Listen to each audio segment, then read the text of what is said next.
Bonjour à tous. L'État profond va de plus en plus mal face à Trump qui enchaîne les victoires. Et c'est l'OTAN en particulier qui est en panique parce qu'un plan par Politico a été révélé, le plan de Trump sur l'OTAN. Et vous allez voir que ça ne laisse pas d'avenir à l'OTAN. Et c'est extrêmement intéressant, notamment c'est un plan de paix que Politico a révélé concernant l'affaire en Ukraine. Je vais vous expliquer tout ça. Même le professeur Raoult a mis son grain de sel dans cette affaire par un tweet incroyable là-dessus. Je vais vous le citer, je vais vous en parler. Il y a cette affaire du débat avec Biden, on en a parlé, les suites, des déchirures dans le camp démocrate, une grosse victoire devant la Cour suprême de Trump. Bref, je vais vous expliquer ce qui est en train de se passer. C'est un phénomène, vous savez, de dominos qui tombent les uns sur les autres et qui font tout tomber à la fin. Il y en a un qui est parti et boum, boum, boum. On n'arrive plus à arrêter la séquence et l'État profond n'arrive plus à arrêter cette séquence. Ce vent de panique, c'est très intéressant. Ça nous renforce dans l'idée de nous battre.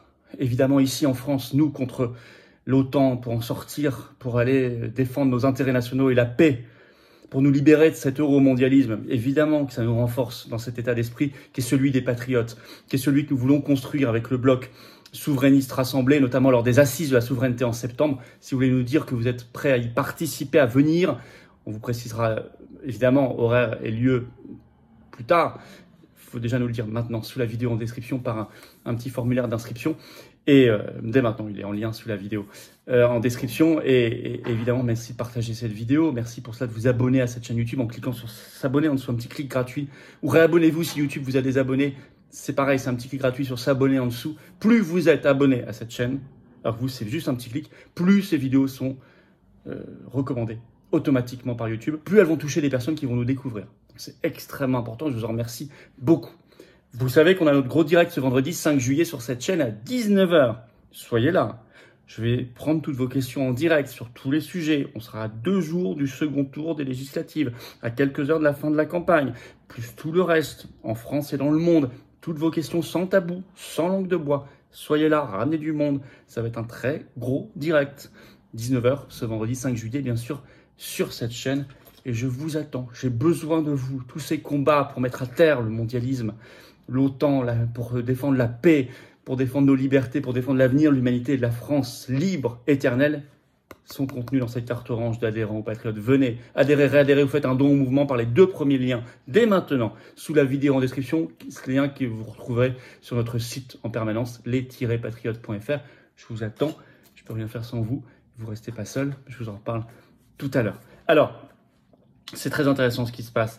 Cette espèce de panique de l'État profond et ce plan concernant l'avenir de l'OTAN dans la vision de Trump qui a été révélé par Politico.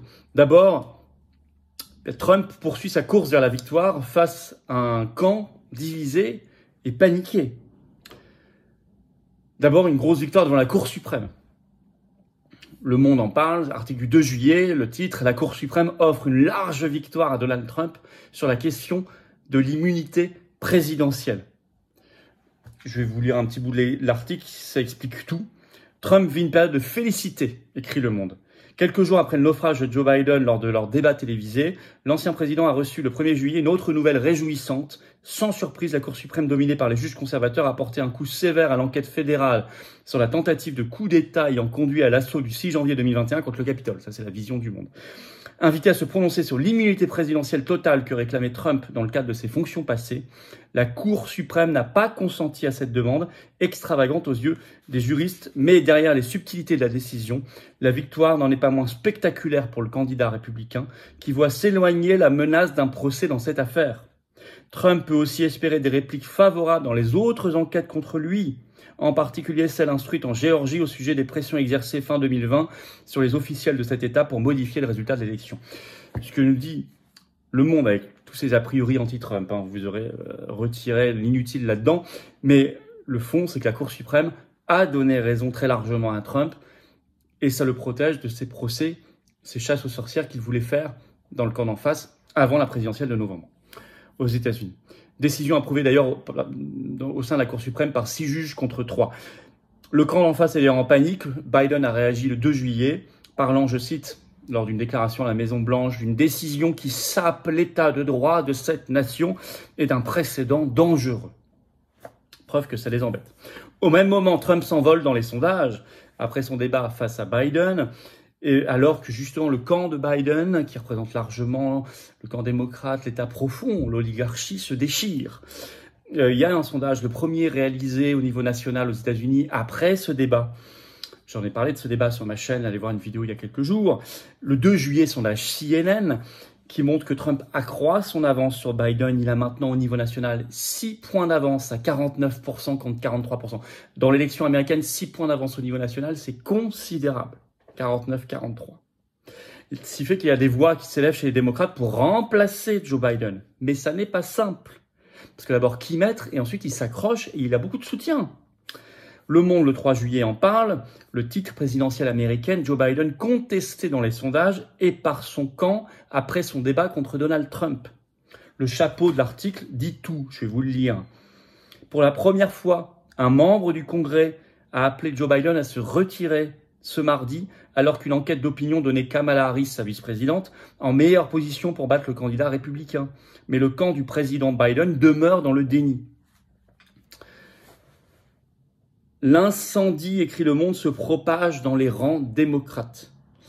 Alors c'est vrai qu'il y a pour la première fois un élu au Congrès américain, démocrate, élu du Texas, Lloyd Doggett, qui a, je cite, conseillé à Joe Biden de prendre la décision douloureuse et difficile de se retirer. C'est la première fois qu'il y a un membre du Congrès qui lui dit ça, dans son camp. Nancy Pelosi, qui a dirigé pendant longtemps la Chambre des représentants, une démocrate de l'État profond, a déclaré le 2 juillet sur MSNBC, je cite, « Je pense qu'il est légitime de se poser la question de son retrait. » Le scénario bis, ça serait de mettre sa vice-présidente, Kamala Harris. Le problème, c'est qu'elle est impopulaire. Donc c'est pas une superbe remplaçante. Le problème, c'est qu'il risque, si elle ne fait pas l'unanimité, qu'il y ait ce qu'on appelle une convention démocrate ouverte, c'est-à-dire où tous les débats sont possibles, toutes les divisions peuvent être affichées, en août. Je vais vous lire un extrait du Monde, toujours. Professeur de sciences politiques à l'université de Chicago, John Mark Hanson ne partage pas cette analyse. Il ne s'agit pas de gagner la Californie. L'analyse, ce serait de mettre Kamala Harris à la place. Il dit, il ne s'agit pas de gagner la Californie, mais les États pivots comme le Michigan, le Wisconsin ou la Pennsylvanie, souligne-t-il concernant les fortes limites de la popularité de Kamala Harris. Dans un entretien au Monde, M. Hanson estime que si Joe Biden adoubait lui-même, après s'être retiré un autre candidat que sa vice-présidente, ce sacrifice susciterait beaucoup de respect pour le bien du parti et du pays et permettrait d'éviter l'erreur d'une convention démocrate ouverte en août. Celle-ci provoquerait trop de tensions en amont entre les candidats putatifs. Alors il y a une autre hypothèse. Michelle Obama, la femme de Barack Obama, qui est assez populaire, mais ça reste pour l'instant une hypothèse très virtuelle, elle n'a pas été creusée, elle n'est pas pour l'instant très solide, mais elle est là, elle flotte. Le problème, c'est que Joe Biden ne veut pas se retirer, et surtout son entourage. Il a reçu hier 3 gouverneurs démocrates d'État qui sont sortis de la Maison-Blanche en disant « il faut que Biden se maintienne ». Sa femme, Jill Biden, dans Vogue le 30 juin, déclare « les 90 minutes du débat ne peuvent pas définir les 4 années où il a été président. » Et Biden a décidé de contre-attaquer lui-même par un grand entretien à la chaîne ABC ce 5 juillet. Donc il dit qu'il va contre-attaquer par cet entretien en montrant qu'il est parfaitement apte à être encore président des États-Unis et donc à être candidat à sa succession en novembre. Quant à sa contre-performance totale lors du débat face à Trump, il a évoqué la fatigue et un rhume. Et d'ailleurs, pour venir à son secours, Fauci a fait une interview dans laquelle il disait qu'effectivement, de la fatigue et un rhume pouvaient expliquer cette contre-performance. Chacun, en tout cas, ils se soutiennent entre eux, mais chacun pensera ce qu'il voudra de ces arguments, vu la prestation qu'on a vue.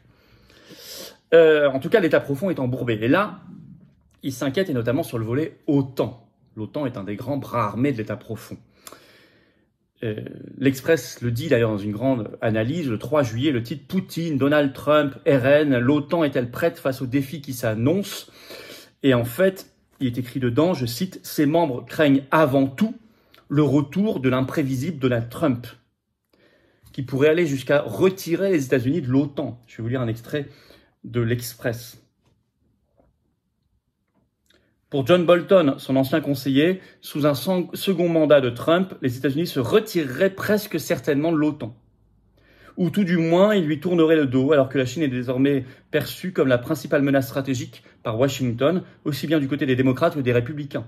Il pourrait, comme De Gaulle en 1966, se retirer des structures de commandement de l'OTAN, voire retirer ses troupes de l'Europe tout en restant membre de l'Alliance, aimé pour sa part Sven Biskop de l'Institut Egmont. Mais on va plus loin que ça. Politico, le 3 juillet, a sorti le plan de Donald Trump pour l'OTAN, et notamment sur la guerre en Ukraine, en précisant qu'il négocierait immédiatement avec Vladimir Poutine et la Russie pour que l'Ukraine prenne l'engagement que l'Ukraine ne rejoindrait jamais l'OTAN, ni aucun autre pays de l'Est. Et Politico révèle également le 3 juillet dans cette grande enquête que Trump, sa vision de l'OTAN, ce serait couper largement les financements, retirer largement les troupes américaines d'Europe et aller à terme effectivement vers un retrait possible des États-Unis de l'OTAN. Vous imaginez le niveau de panique de l'OTAN et de l'État profond quand on apprend tout ça, quand ils apprennent tout ça. Sachant que Trump, à côté, je viens de vous le démontrer, est en pleine dynamique. Cerise sur le gâteau, ce tweet incroyable posté sur son compte X le 2 juillet par le professeur Raoult. Je vais vous en lire un extrait, parce qu'il est assez long, mais enfin, il est bienvenu. « On est les gentils », écrit Raoult. « La campagne européenne menée en partie par le pouvoir contre la chloroquine et pour Pfizer a échoué. Les deux gâteux qui ont mené le monde et l'OMS, Fauci et Biden apparaissent pour ce qu'ils sont. Il reste, écrit Raoult, à démasquer Bill Gates pour vivre dans un monde moins fou. Notre président apparaît hors sol. La différence entre le monde virtuel et faux des médias et une réalité plus évidente se creuse. Le monde tourne. » Écrit Raoult. Oui, le monde tourne. Il se passe 1000 choses très importantes qui vont dans le bon sens. Ce sont des batailles gagnées. Ce qui ne veut pas dire que la guerre, au final, est déjà gagnée. Non. Mais nous aussi gagnons les batailles ici. Faisons progresser dans la tête des Français l'idée de sortir de l'OTAN et de l'Union européenne, de toutes les structures du mondialisme, bien sûr, et de l'État profond. Misons sur ce grand bouleversement possible en novembre 2024 aux États-Unis et sur le grand bouleversement qu'il nous faut en France par ce bloc souverainiste rassemblé. Alors inscrivez-vous par un lien sous la vidéo en description maintenant. Dites-nous que vous voulez venir aux assises de la souveraineté, comme ça on pourra vous recontacter quand ce sera plus précis sous la vidéo en description, le lien. Et puis évidemment, partagez cette vidéo s'il vous plaît, en vous abonnant notamment à cette chaîne YouTube. Donnez-lui de la force par un petit clic sur le bouton s'abonner en dessous, vous êtes abonné à la chaîne ou réabonnez-vous. Si YouTube vous a désabonné, à vous de vérifier. Plus vous êtes abonné à la chaîne, plus les vidéos circulent et je vous en remercie pour vous. C'est juste un clic gratuit. 5 juillet à 19h, on est en direct sur cette chaîne, ce vendredi. 5 juillet, 19h. Gros direct, je prends vos questions. Soyez là. Vous n'allez pas à le regretter. Très gros direct. Et je vous attends, patriotes. Adhérez dès maintenant, en ce début du mois de juillet, de cette période estivale. Venez vous battre à mes côtés, à nos côtés, en adhérant, en réadhérant. Aidez-nous à organiser les assises de la souveraineté. On invite tout le monde, tout le camp souverainiste et des personnalités. Beaucoup ont déjà dit oui, mais ça coûte cher. On n'a pas d'argent public, nous ne reçoit rien, pas un centime. On n'a pas d'aide des banques, rien. On n'a pas d'aide du système, on n'a pas ses copains, rien. On est anti-système. On est le camp de l'espérance, de l'avenir, de la résistance. Alors aidez-nous. Adhérer, réadhérer, c'est un niveau d'engagement que vous choisissez, mais en tout cas, on vous permet de rencontrer des gens qui pensent comme vous près de chez vous, c'est ça l'intérêt. On vous propose des activités, du rassemblement. Vous pouvez juste adhérer de manière plus discrète comme vous voulez. Chacun fait comme il peut. Vous pouvez faire un don au mouvement pour nous aider à faire plus de tracts, d'affiches, d'événements, payer les élections, payer les manifestations, payer les assises et tout le reste. En tout cas, adhérer, c'est facile pour le faire. C'est le premier lien sous la vidéo en description. Ce lien est également en commentaire épinglé, une petite fiche sur l'écran maintenant et dans quelques secondes un lien sur l'écran. Je vous attends. Vous serez accueillis dans une belle famille qui défend notre pays, nos enfants, nos petits-enfants. De très très belles valeurs de liberté, de paix, d'avenir. Venez dès maintenant. Vous avez toute votre place. Faire un don au mouvement, c'est le deuxième lien sous la vidéo en description. Tous ces liens sont également sur notre site les-patriotes.fr. Et tout ça, c'est défiscalisé aux 2/3 de vos impôts, je le redis et le redis. Faites baisser vos impôts, profitez-en, plutôt que de donner ça au fisc de Macron. Adhérer, réadhérer, donner, c'est baisser vos impôts. Voilà. Bravo aux donateurs, aux réadhérents, bienvenue aux nouveaux adhérents patriotes. Vive la France.